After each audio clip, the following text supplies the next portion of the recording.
Bonsoir à tous, très heureux de vous retrouver sur ce plateau. Soyez les bienvenus aux Échos du Vatican. On ouvre cette émission avec la rencontre ce lundi entre le pape et le président rwandais Paul Kagame. Lors de cet entretien, les deux hommes ont évoqué notamment le génocide rwandais de 1994. Depuis cette date, à plusieurs reprises, le gouvernement du pays a accusé l'Église pour sa supposée proximité avec le gouvernement en place lors des massacres. Jean-Paul II, en l'an 2000, avait déjà demandé pardon. Et cette fois-ci, ce lundi, le pape François demande pardon à son tour. On écoute un résumé de cette rencontre. À l'occasion de sa rencontre avec le président rwandais, le pape a demandé pardon pour les péchés et les manquements de l'Église et de ses membres, dont les prêtres, les religieux et les religieuses qui ont cédé à la haine et à la violence, trahissant leur propre mission évangélique. Le pape a exprimé sa profonde douleur, celle du Saint-Siège et de l'Église, pour le génocide des Tutsis. Il a également exprimé sa solidarité avec les victimes et avec ceux qui continuent de souffrir des conséquences de ces tragiques événements. Le communiqué publié par le Saint-Siège parle d'une humble reconnaissance des manquements commis en de telles circonstances et qui ont malheureusement défiguré le visage de l'Église. Le pape, qui se met dans les pas de Jean-Paul II, espère que cette reconnaissance contribue à purifier la mémoire et à promouvoir avec espoir et une confiance renouvelée un futur de paix. Cet avenir doit témoigner qu'il est concrètement possible de vivre et de témoigner ensemble quand on met au centre la dignité de la personne humaine et le bien commun. Cette prise de position du pape François se fait à la lumière de l'année sainte de la miséricorde et du communiqué publié par l'épiscopat rwandais à l'occasion de sa clôture. Lors de cette rencontre, le pape François et Paul Kagame ont en outre rappelé les bonnes relations existantes entre le Saint-Siège et le Rwanda. Ils ont salué la route entreprise pour stabiliser le pays socialement, politiquement et économiquement. Ils ont aussi salué la collaboration entre l'État et l'Église locale dans l'œuvre et la réconciliation nationale. Les deux hommes ont enfin évoqué la situation politique et sociale régionale en insistant sur les zones frappées par les conflits ou des calamités naturelles. Le pape a ainsi mis l'accent sur les réfugiés et les migrants qui ont besoin d'assistance et du soutien de la communauté internationale. Ce lundi également, nous célébrions la solennité de Saint Joseph, le charpentier de Nazareth, le père adoptif de Jésus. Il est le patron des familles, patron des artisans et des travailleurs, patron également des mourants et de l'Église universelle. Le Saint-Père a donc naturellement évoqué cette figure de l'Église. Lors de son homélie dans la chapelle Sainte-Marthe, le pape a expliqué que Saint Joseph nous pousse, et les jeunes en particulier, à réaliser nos rêves et à rejoindre ceux de Dieu. En célébrant la messe lors de la solennité de Saint Joseph ce lundi, le pape François, dans son homélie, a décrit Saint Joseph comme un homme silencieux, obéissant, qui porte sur ses épaules les promesses d'une descendance, d'une hérédité, d'une paternité, d'une filiation et d'une stabilité. Cet homme, poursuit le pape, prend la promesse de Dieu et la porte en avant, en silence, avec force. Il la porte en avant pour que ce que Dieu veut soit accompli. Saint Joseph est un homme qui peut nous dire tant de choses, mais qui ne parle pas. C'est l'homme caché qui a la plus grande autorité à ce moment, sans le faire voir. Cela lui permet d'accueillir et de porter toutes les promesses fragiles que Dieu lui a faites. Et il le fait avec tendresse, cette tendresse avec laquelle on prend un enfant dans ses bras. Le pape aime avoir Joseph comme le gardien des faiblesses, de nos faiblesses. Il est capable de faire naître tant de jolies choses de nos faiblesses, de nos péchés également, pour qu'ils deviennent solides dans la foi. Cette tâche, Joseph l'a reçue en rêvant. C'est pourquoi le Saint-Père souhaite que Joseph nous donne la capacité de rêver et nous aide à nous rapprocher du rêve que Dieu a pour nous.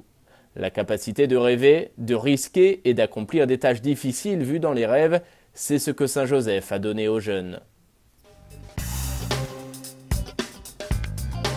Ce week-end à présent, le pape a récité, comme chaque dimanche, la prière de l'Angélus face à des milliers de fidèles rassemblés place Saint-Pierre depuis les fenêtres du palais apostolique. Le Saint-Père a commenté l'évangile du jour, la rencontre entre Jésus et la Samaritaine au puits de Jacob.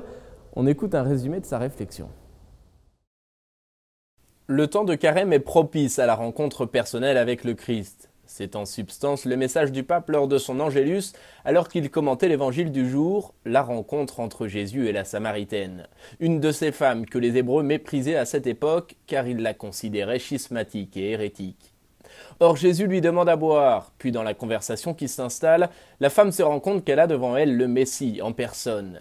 Fait rare, Jésus confirme ses soupçons, « Oui, je le suis, moi qui te parle ». La Samaritaine se retrouve à la source de la parole de Dieu, cette source dont jaillit de l'eau qui donne la vie éternelle et qui a été répandue dans nos cœurs le jour de notre baptême. Nous avons peut-être oublié que Dieu nous a transformés et remplis de sa grâce, nous avons peut-être réduit ce grand don à un simple épisode de notre vie personnelle, dit le Saint-Père.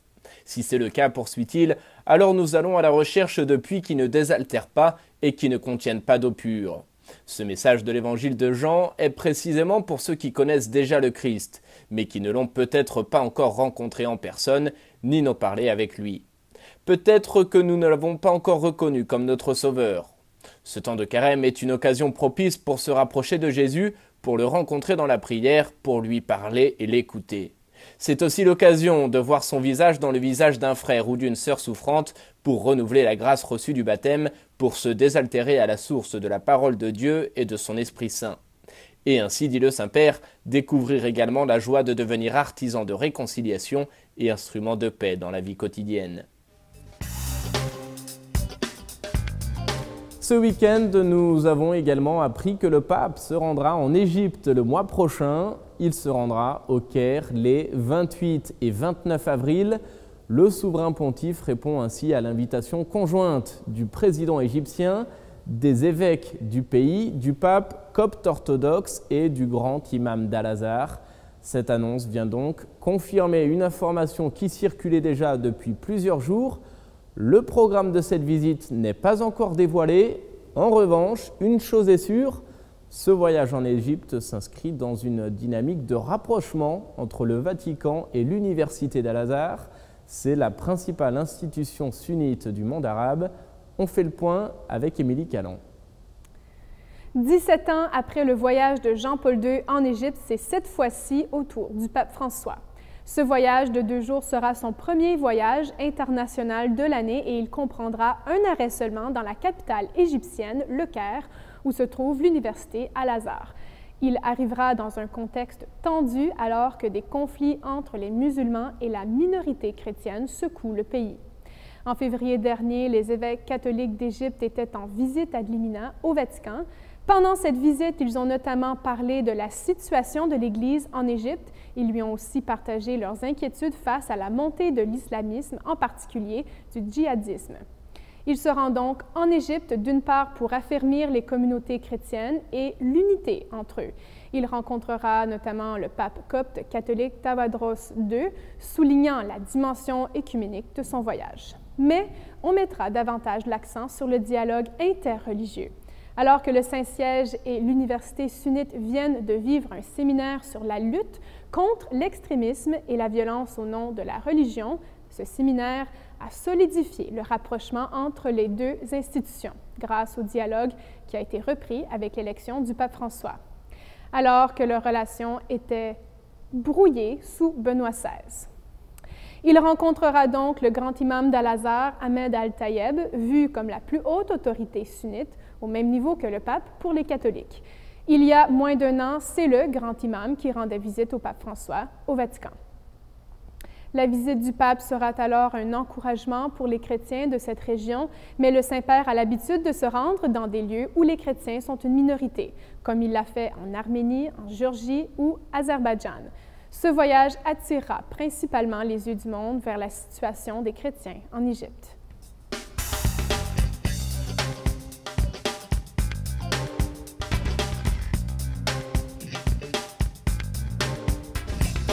Je vous invite à construire des ponts, pas des murs, à vaincre le mal par le bien, l'offense par le pardon, à vivre en paix avec tous.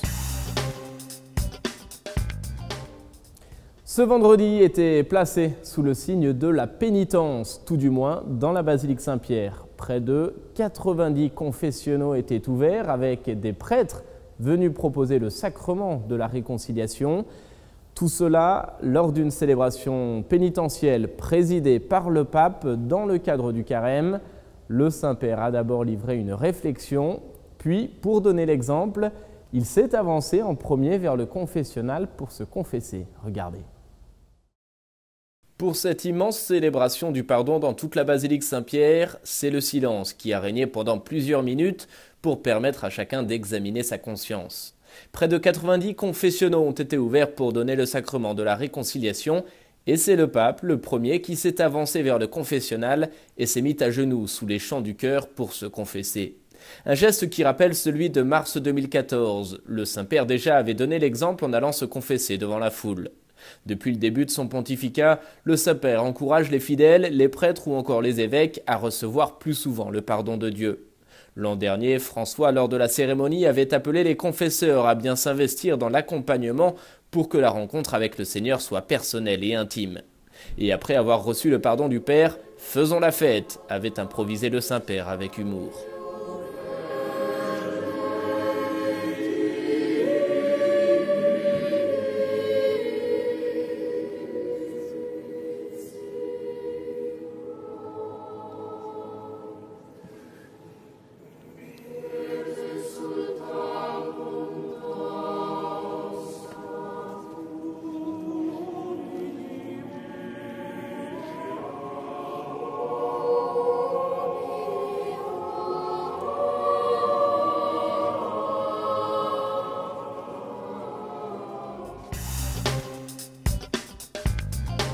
Et dans la même journée, avant cette célébration, le pape recevait les participants à un cours sur le fort interne organisé par la pénitencerie apostolique. Près de 700 jeunes prêtres et séminaristes étaient présents à cette rencontre. Le Saint-Père leur a parlé du sacrement de la réconciliation, puis il leur a donné 3 conseils pour devenir justement de bons confesseurs. Écoutez. En ce temps de carême, le Saint-Père a aidé les prêtres et les séminaristes à bien administrer le sacrement de la réconciliation et pour ce faire, il leur a donné 3 points clés pour devenir de bons confesseurs. Premier point, le confesseur est bon quand il est un véritable ami de Jésus, bon pasteur. Cette amitié, c'est la première clé que donne le pape et elle est indispensable pour faire mûrir cette paternité si nécessaire au sacrement de réconciliation. François précise: être ami de Jésus, c'est cultiver la prière, car un confesseur qui prie sait bien qu'il est lui-même le premier pécheur et le premier pardonné. Deuxième aspect du bon confesseur selon le pape, il doit être un homme de l'Esprit Saint et donc de discernement. Tant de maux de l'Église, déplore-t-il, sont liés au manque de discernement, tant de maux de l'âme sont liés au manque d'écoute humble de la volonté de Dieu. Le confesseur n'est pas celui qui fait selon sa volonté ou qui enseigne sa propre doctrine, met en garde le pape. Il n'est appelé qu'à faire la volonté de Dieu en pleine communion avec l'Église et le ministère qu'il sert. Troisième et dernier point, le confessionnal est véritablement le lieu même de l'évangélisation. Car il n'y a pas d'évangélisation plus authentique que la rencontre avec le Dieu de miséricorde. De fait, le confessionnal est aussi le lieu de formation. Car c'est là, dans le dialogue avec le pénitent, que le confesseur réannonce les vérités les plus élémentaires de la foi, son noyau incandescent. Une œuvre qui représente une authentique priorité pastorale, a conclu le Saint-Père. Autre rencontre ces derniers jours avec, cette fois-ci, le président libanais. Michel Aoun a été reçu par le pape au Vatican. Ils ont notamment parlé de la situation dans la région, de la Syrie, des chrétiens d'Orient, ainsi que du rôle historique de l'Église au Liban. On écoute un résumé de cette rencontre. Selon le communiqué de la salle de presse du Saint-Siège, ce fut une rencontre cordiale. Au cours de cet entretien, le président libanais et le Saint-Père ont insisté sur le rôle historique et institutionnel de l'Église dans la vie du pays. Ils ont exprimé leur satisfaction quant à l'engagement des différentes forces politiques pour mettre fin à la vacance présidentielle qui a duré 2 ans et demi, espérant dans l'avenir une coopération plus fructueuse entre les membres des différentes communautés ethniques et religieuses pour le bien de la nation. Au cours de cette audience, il a aussi été question de la situation en Syrie avec une attention particulière aux efforts internationaux pour trouver une solution politique au conflit. Le pape a également salué le rôle du Liban dans l'accueil de nombreux réfugiés syriens. Enfin, le contexte régional a aussi été abordé, notamment les autres conflits en cours et la situation des chrétiens au Moyen-Orient. Dans l'actualité encore, la béatification d'un résistant au nazisme. Il s'agit de l'Italien Joseph Maher Nusser, mort en 1945 au camp de concentration de Dachau pour avoir refusé de jurer fidélité à Hitler. Ce martyr de la foi a été tué à l'âge de 35 ans. Il était marié et père d'un enfant. Sa béatification a été proclamée ce week-end et elle nous pousse aujourd'hui à rappeler une fois encore le rôle de l'Église durant la Seconde Guerre mondiale. On en parle avec Francis Denis. Le thème de la Seconde Guerre mondiale a toujours des échos dans la vie sociale et politique contemporaine. Il n'est en effet pas rare de voir l'instrumentalisation idéologique dont fait souvent l'objet cet événement qui, avec la Première Guerre mondiale, en fait l'une des pires tragédies du XXe siècle. L'Église ne fait évidemment pas exception à ce constat, puisqu'on la retrouve à l'occasion sur le banc des accusés. C'est le cas notamment du pape Pie XII, qui est régulièrement traité de collaborateur avec les nazis. Trop souvent malhonnête, les intentions derrière ces accusations envers Pie XII font trop souvent abstraction du fait que les condamnations et discours contre le Troisième Reich n'avaient que très peu d'effets positifs. Au contraire, s'attaquer de front au nazisme entraînait ipso facto de nombreuses pertes de vies humaines. Heureusement, la grande majorité des historiens et de grands représentants de la communauté juive s'entendent aujourd'hui pour affirmer que la voie diplomatique et souterraine fut la bonne et la plus efficace dans les circonstances. Ainsi, le courage et l'intelligence des instances vaticanes furent un allié de premier plan dans la lutte contre le totalitarisme. Outre ses implications directes du gouvernement du Saint-Siège, l'Église s'est également manifestée auprès des victimes du nazisme. C'est le cas de Saint Maximilien Kolbe. Emprisonné au camp d'extermination d'Auschwitz, ce franciscain n'hésita pas à donner sa vie pour sauver celle d'un père de famille. Par ce témoignage de foi et de confiance en la Providence qui agit même lorsque l'enfer se déchaîne sur terre, ce religieux polonais incarnait la présence de l'Église auprès de tous ces condamnés à une mort odieuse et indigne. En ce sens, nous avons tous en mémoire les images des papes François et Jean-Paul II se recueillant dans cette cellule qui, bien que représentant l'horreur par excellence, est devenue lieu de pèlerinage. Sauvetage d'un terrain rempli de Juifs par Saint Jean XXIII lorsqu'il était nonce en Turquie, martyr de Saint Edith Stein, les tonnes d'exemples d'héroïsme qui ont découlé de cette guerre atroce resteront pour la plupart cachés jusqu'à la fin des temps. Leurs témoignages furent cependant soulignés en 1999 lorsque Jean-Paul II reconnut 107 martyrs et autres victimes polonaises tuées pendant la guerre.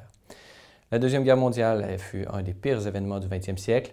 Tirer les leçons de cela doit passer par une démarche historique sérieuse qui tienne compte du contexte. Espérons que la béatification de Joseph Maï Neusser permette la redécouverte de cette période trouble sous le signe de la vérité. Et enfin, le rendez-vous hebdomadaire du mercredi avec le pape, c'est bien sûr l'audience générale. Le souverain pontife a poursuivi place Saint-Pierre son cycle de catéchèse sur l'espérance. Il s'est appuyé cette fois-ci sur la lettre de saint Paul aux Romains lorsque l'apôtre invite les chrétiens à vivre heureux dans l'espérance et à ne pas vivre au contraire une charité hypocrite. On écoute un résumé de sa catéchèse. Frères et sœurs, notre vocation la plus haute est d'aimer Dieu et le prochain. Mais saint Paul nous met en garde contre un amour qui serait hypocrite, motivé par des intérêts personnels pour nous mettre en avant et nous satisfaire. Or, la charité ne vient pas de nous, mais elle est une grâce. Elle n'est pas l'occasion d'étaler nos capacités, mais elle est un don que nous accueillons librement. Notre manière d'aimer est marquée par le péché, mais nous sommes appelés à l'espérance, car Dieu nous ouvre une voie de salut. En entrant dans notre cœur, il nous permet de connaître la compassion du Père. Savoir que nous ne vivons pas pleinement le commandement de l'amour est une grâce pour comprendre que nous avons besoin que le Seigneur renouvelle notre cœur afin d'aimer les autres comme il les aime, voulant leur bien, c'est-à-dire qu'ils soient des saints, des amis de Dieu.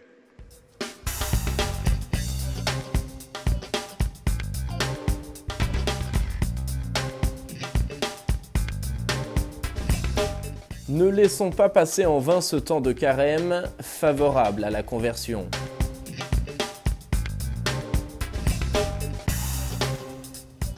Et c'est la fin de cette émission. Merci de l'avoir suivi. Je vous souhaite à tous une très belle fin de soirée et je vous dis à la semaine prochaine pour de nouveaux échos du Vatican.